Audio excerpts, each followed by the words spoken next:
Last week, Fujifilm announced the X-T200. Today, I'm reporting on the much anticipated Fuji X-T4. Like the Canon R6 and R5, the Fuji X-T4 is rumored to have in-body image stabilization. This is a huge plus for a system with very few stabilized lenses. The lack of image stabilization was the single most criticized feature missing from the X-T3. But this is a rumor, so fingers crossed on this one. However, to accommodate the new features, the X-T4 will be a little bit bigger and, as a result, about 7.5 millimeters thicker and a whopping 170 grams heavier, taking the unit up to about 660 grams. In comparison, the Canon 90D weighs 701 grams based on a CEPA rating, or 619 grams body only. It's no longer a lightweight, but nothing to complain about given the increased capabilities offered. You'll forget the increased weight once you experience the new capabilities.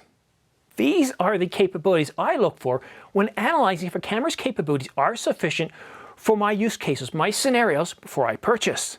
These capabilities are heavily weighted towards video, but there shouldn't be any surprises here as this channel is called The Ordinary Filmmaker.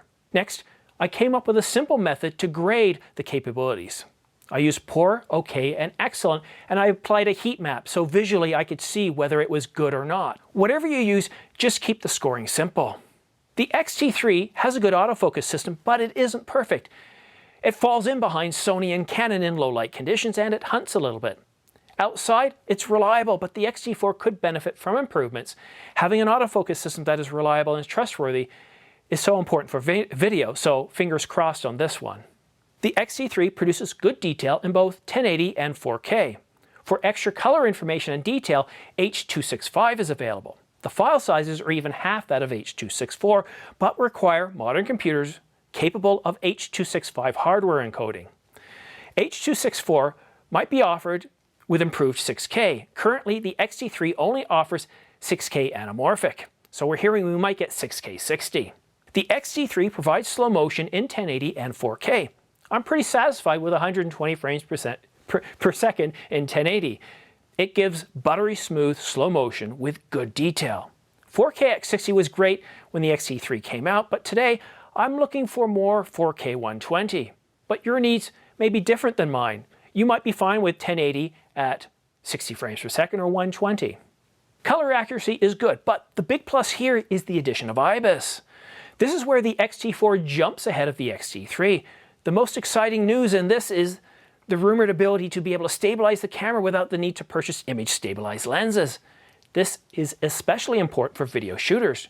No more hunting for lenses with image stabilization. Will it be as good as the GH5 though? Well, we don't know yet. While the lens selection has improved slightly, having IBIS gives us access to many more lenses than before, which is why I've scored the X-T4 better in this category. While the X-T3 does not have zebras, it does have focus peaking. It works well, but not good enough. In outdoor light, in bright light, it's hard to see those highlights, those thin lines.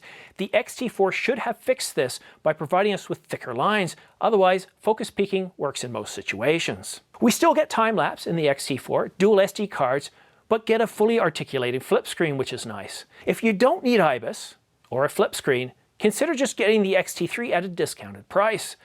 The X-T4 should have an opportunity to provide overall improvements over the X-T3 as well. The X-T3 is already loaded with features, IBIS, improved focus peaking, a flip screen, and other enhancements that will make the X-T4 a great buy.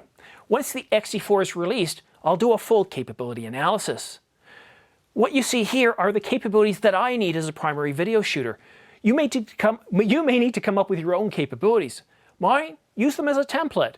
I use a simple heat map with poor, okay, or excellent to rate how well the camera performs a given capability.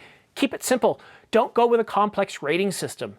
This provides a simple visual to see how well one camera performs based on your needs. But consider comparing the X-T4 to other cameras like the Canon 90D, the Canon EOS R, the Sony a6600, the 6400, or even the Panasonic GH5. It will either justify why the X-T4 is the right camera for you, or might even suggest another camera that you might have overlooked and do a better job based on what you need out of a camera. Make sure you are honest with the capabilities that you need. It's about what you want out of a camera, not the features or specs. I'll keep you current on what is happening as soon as the news breaks. Go ahead and smash that subscribe button, then click the bell icon, and then choose all to get notifications of updates as they come out. And don't hesitate to drop your comments below. I do review all comments and respond to as many of you as I can. Thank you so much for watching. We'll see you soon.